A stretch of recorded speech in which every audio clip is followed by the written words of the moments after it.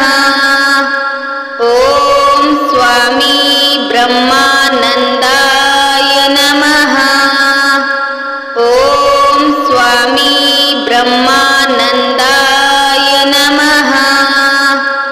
ॐ स्वामी ब्रह्मानन्दाय नमः। ॐ स्वामी ब्रह्मानन्दाय नमः। ॐ स्वामी ब्रह्मानन्दाय नमः। ॐ स्वामी ब्रह्मानन्दाय नमः।